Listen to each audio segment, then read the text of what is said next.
I'm pregnant. I grew a baby. I am home with this baby this morning who is being pretty calm and good right now. So I thought maybe I would just come on here, give you guys a little update. I've got some baby laundry to fold because isn't there always baby laundry to fold? And yeah, just like kind of tell you about my last, I don't know how many months. Baby got a little fussy, so I rocked him for a while. He got sleepy. I put him down for a nap. I've got him on the monitor. He's awake, but he's quiet. So as long as he's good, I'm gonna get this stuff folded. So originally, I kind of stopped posting because I had really bad morning sickness. The first week after I found out I was pregnant, I was just overwhelmed, stressed out. I was excited, but it was just very overwhelming. As soon as that subsided, it was like 1 week of being stressed out, and then immediately when I like calmed down from it all, I was nauseous every day for 10 weeks. So from week 6 to 16, I was nauseous every single day. Luckily, I did not get physically ill at all, which I'm so grateful for. But I was nauseous every single day for 16 weeks. So I spent pretty much all of my free time horizontal, trying not to throw up. There was like very little that I was eating. I had really bad food aversions. Everybody asked like, oh, do you have any crazy cravings? I really didn't have cravings. Pretty much I ate whatever sounded good in the moment. So there were some things that like I have never eaten before that I wanted to eat. For instance, never had KFC once in my life until I was in my first trimester. But if I thought like, oh, you know, it sounds really good right now, that's what I had to eat because there was so little that sounded appetizing. And the last video that I posted was an egg recipe, and eggs were my absolute worst aversion, and it took all the strength in me to just get that video edited, and thank God I got it edited when I did, because if I had waited any longer, I probably would not have ever gotten it edited and posted. The thought of eggs was thinking about eggs, looking at real eggs, smelling eggs, all just like sent me. It was so bad. But anyway, so that was kind of initially why I had stopped posting for a while. I just could not, I just felt like garbage every single day.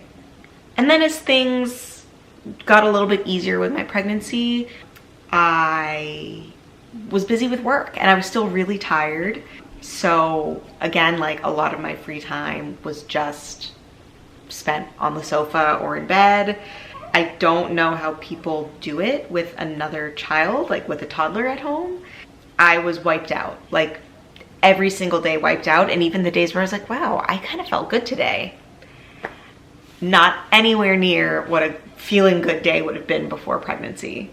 And then when I got into my third trimester, I was so uncomfortable. I had heartburn, indigestion really. It wasn't totally heartburn. My organs were all out of place. It was really difficult to breathe, honestly, just like very uncomfortable.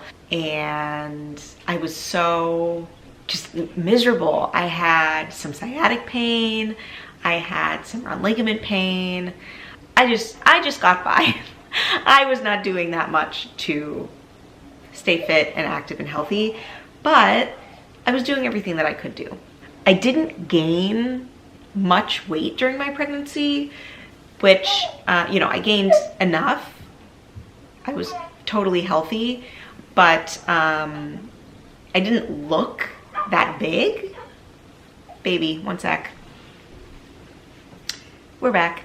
Case of a drop pacifier. I was saying I did not gain a ton of weight during my pregnancy, so I didn't look that large, that pregnant, but nonetheless, I was so uncomfortable all of the time. And then it was also like getting towards the holidays, We traveled, my husband is from Hawaii, so we traveled to Hawaii for Thanksgiving to see his family, which was wonderful. I'm so glad that we went, but the travel was really hard. Just like sitting in an airplane seat, feeling so compressed and just uncomfortable. But all in all, I did not love pregnancy. That is not to say that I am not grateful for having gone through it. And obviously I have my wonderful child at the end of it. But yeah, I am definitely not one of those women who enjoys being pregnant. And I am not embarrassed to say that. I am not ashamed to say that, because I feel like there are not a lot of women who talk about that. I think it's a little different now in the age of social media, and there's like, you know, mommy influencers and things like that that are sharing that perspective. The women that I know personally, nobody really said like, yeah, this is like the worst thing in the world. And I truly felt like it was the worst thing in the world. I really did struggle through my pregnancy. Change of plans, not in his crib. He wanted to be with me, so he is in his swing right now. If you hear clicking or baby sounds, that's why. Anyway, where were we? During my pregnancy, I had two gut feelings. One was that I was having a boy. I didn't have any strong feelings either way until my first ultrasound, and I was, you know, on the table. They had the ultrasound on my belly, and there was nothing to see. It's not like I saw that it was a boy. I just got this feeling, oh my God, I'm having a boy. And lo and behold, I had a boy. The second gut feeling I had was that I was gonna have my baby early. And my mother-in-law was like, every mother thinks that their baby is gonna come early. And I was like, what do I know? I've never had a baby, but I just think this baby is gonna come early. Not like super early or, you know, dangerously early, but I just felt like something's gonna happen. And lo and behold, baby came 12 days early.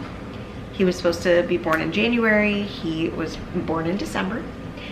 And I'm very grateful for that, first of all, because I pushed for 3 hours, which is quite long.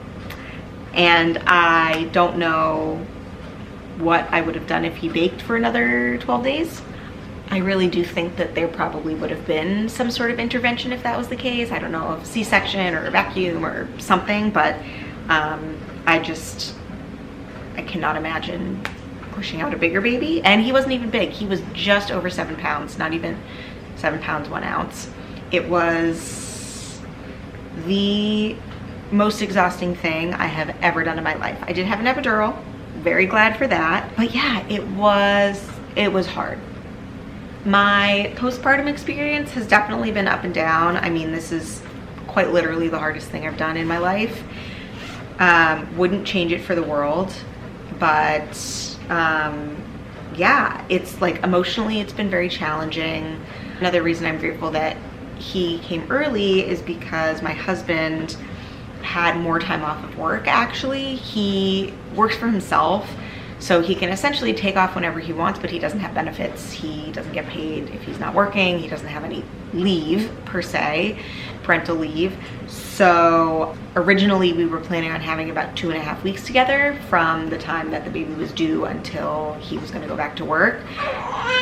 And so we actually had almost 5 weeks before he really had to get back and do any significant work. Another change in plans. We're not getting laundry folded, that's okay. Got extra time with my husband. If he had gone back when I was only like 2 or 3 weeks postpartum, I would have had a lot harder time. I already did have I had ups and downs. I will say the downs were not consistent. I never went to bed overwhelmed and woke up feeling the same way. Everything always kind of reset. But my husband works when kids aren't in school. He's a youth baseball coach. What happens in the afternoons and evenings? Witching hour. So being home alone when it gets dark, it's still winter, so it still gets dark early. It can be hard and lonely and isolating, and you know, having a crying baby isn't the most fun thing in the world. But I always feel better when he comes home. I always feel better the next day, and it's not every single day. So, you know, I'm really grateful.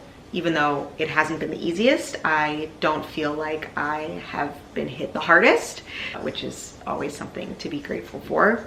So if he had gone back to work earlier, I think I would have been in a much worse place mentally, just knowing that I would have been here by myself doing it all. We're a pretty good tag team when we're both home. But yeah, we're figuring out how to make it work. You know, when he's home during the day too, he still has computer work to do. Like his whole job isn't just physically coaching kids. So we've been working to find the balance so that I can do what I need to do. I can do the chores, I can take a shower, I can go run an errand, go out and get myself a coffee, balancing that with the work that he needs to get done. Of course, he also knows that, you know, he leaves me for a big stretch of hours in the evening, so he wants to take the baby as much as he can. But again, he has work to do. So all these things that we're figuring out together. I also have been off of work. At the time that I'm filming this, he is almost 7 weeks old, and at 8 weeks, I'm going back to work part-time for 10 weeks. So I'm stretching the 12 weeks of leave that I have over 18 weeks just to A, make it stretch a little longer, B, make it so that we don't have to send him to daycare right away so he can be a little bit older. Between our work schedules, my husband can be home the day or days that I need to be physically in the office, and then when I work from home, we're just, again, gonna figure it out, make it work, do the tag team thing. I'll probably start my day on the earlier side for work so that I can be a little bit more present in the late afternoon when my husband leaves to go to work. Having a little one who's needy sometimes can make it challenging to find the balance, but we won't know until we try. And that's what we're gonna do, right? Isn't that right? I am definitely starting to feel human again. I feel like I had a moderately difficult physical recovery. I didn't have any like serious complications or anything, but you know, it took a toll on my body, and I'm used to being relatively active, to feeling relatively good in my body, barring pregnancy, of course. Feeling like I can do our regular neighborhood walk, which is like a mile, feels really good. Like knowing that I can I have the stamina to do that now. Before we'd go out, I'd walk really slow, and we maybe did half a mile, quarter of a mile, just like walk down the block to get out of the house. And now I can sort of do that regular walk that, you know, it was sort of the daily routine that I used to have. Plus, he loves getting outside. He is so happy, even though it's winter and it's cold, although we've had some warm weather recently. You know, he gets in his little stroller, he's all bundled up, and he just zens out. He is so peaceful, which is nice for mom and dad too, because then he's nice and calm when we come back. The other day, he was being so good, and you know, he napped in his crib. I just had time to like get things done. Things that have been piled up since before I was pregnant, like piles of paper that, you know, those things that you have to file it away, you need to figure out what to do with it. I just kind of had this feeling like it's literally never gonna get done now that we have a baby, and it's been so intense. Like the time requirement has been so intense, obviously. But I actually like started tackling some of that stuff this week, which it feels really good to just get things back in order and feel like myself again, and feel like my home is the way that I like it. Of course, you know, everything's always a mess, but like being able to tidy up after ourselves is new. It's returning newly. That has been kind of off the table for like 6 of the 7 weeks that we've been home. It's been an adjustment. It's really been an adjustment. You know, I do miss things about life before he was here, but I wouldn't trade it. I would love to go eat out at a restaurant. We've done a little bit of that. We've gone to cafes. It's easiest when we know that like we can just pick up and leave if he starts having a meltdown or something. But like we've gone to coffee shops. We did go out to breakfast one morning. There's a diner type restaurant close by to us that we love to go to on the weekends, but we went on a weekday morning when, you know, there's like hardly any people there. And he did pretty well. He did fuss a little bit. I ran back home and grabbed a pacifier because we forgot it, because we're new parents and not in the habit of having everything that we need when we leave the house. He did fine, but like I don't think we're ready to go out to dinner and bring him to a restaurant. He's still really little. It is still cold and flu season. He has no immune system. So there's things that just are not in the cards right now, and that's totally fine. But like sometimes I daydream about going to some of our favorite restaurants and just like having a relaxing night. We have had our families visit. My parents visited a couple weeks after he was born. My husband's mom came a couple weeks after that, and my parents are coming again in another less than a month. They'll be here for another like 5 days or something. So maybe at that point we'll feel like we can go out, leave him at home with my parents maybe. I'm sure maybe we all go out. We'll see. We'll see how things go. You know, we're also not afraid of babysitters and things like that. I have a handful of people who have all expressed that they would be happy to watch him. We're just not quite there yet. Oh yeah, this is another thing. I'm exclusively breastfeeding, which is going well, but it hasn't been going well the whole time. It's been challenging. When he was first born, you know, it's normal that babies can lose weight, but he lost 9%, and that was really stressful. I felt really bad that he was hungry, like cranky all the time, hungry. So once we increased his feedings, I've been working with a really, really wonderful lactation consultant. If you're in Chicago and are interested in a great lactation consultant, let me know, because I can give you her information. He's been gaining so much weight since then. But I've also had mastitis twice, once on each side. So that's been not so fun. I've had to do antibiotics both times. Both times it's been a 10-day course of antibiotics that you have to take every 6 hours. So that also made, you know, the nighttime wakes a little more challenging, because not only did we have to make sure that we were waking to feed him, I also had to wake to take antibiotics, and that didn't necessarily align with his feedings every time. So yeah, that has been not fun, and I'm also still really anxious about a recurrence of mastitis. It's just like super, super not fun. It's painful, but also flu-y, fever. The first time I had it, we actually ended up in the emergency room only because my fever wouldn't go down with Tylenol and Advil, and it was pretty high. It was definitely in the zone that like you don't want it to be there. Of course, everything was fine. By the time we got to the emergency room, my fever was lower and everything, but they gave me a saline drip, talked with the OB resident who actually was there during my delivery. Everything ended up being fine, but I just know that it's not an ideal situation, and I really would like to avoid having it again. Also, because I'm exclusively breastfeeding, we've had to start incorporating bottles, knowing that I will be going back to work and he will be going to daycare eventually. We introduced bottles just so that he would get used to it, where I would pump and then just directly feed him what I pumped. Now, over the past couple weeks and the next week before I go back to work part-time, I've been pumping just a little bit extra. So we're still pumping and immediately bottle feeding, but pumping a little bit extra for storage, so that the 1 day a week probably that I'm going to be in the office, when my husband's going to be home with him all day, he has enough to bottle feed. And then starting that first week that I go back, I will just basically pump at work to replace that, and then I will do the same thing where I pump a little bit extra to build up enough for when he goes to daycare full time. So it's a whole plan. I know that I'm not the only person that has had to think about things like this and plan around this, but it's definitely been a learning curve. It's been a big point of stress for me, just feeling responsible for his nutrition, for his growth. Even having my husband do some of these bottle feeds, he basically does all of the bottle feeds. It's kind of like a stressful thing for me, because over these past weeks I have been the only one to feed him, and I feel like I know what he needs, and it's different when he's on the breast versus bottle feeding, because he just eats until he's done on the breast. And when he's bottle feeding, it's like, did I pump enough? Is he satisfied? Are we overfeeding him and he's not happy? Just, you know, the bottle's in his mouth, so he's gonna drink it.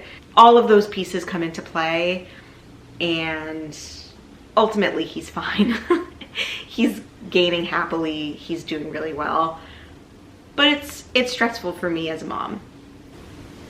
And now he's sleeping. But if I put him down, he'll wake up. The life of a newborn. Anyway, that's my update. I'm sure I could talk for another like 2 hours about how things have gone, how I've felt, the emotions, just like physically feeling like I'm becoming more of a human again, but I won't drag on. I am really hoping to get back into YouTube and do a little bit more this year.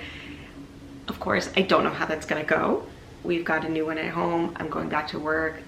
Things are in flux, so I make no promises of any sort of posting schedule, but you know, I do hope to get back into it. I feel like I have videos that I want to film. I really did enjoy doing this last year while it lasted.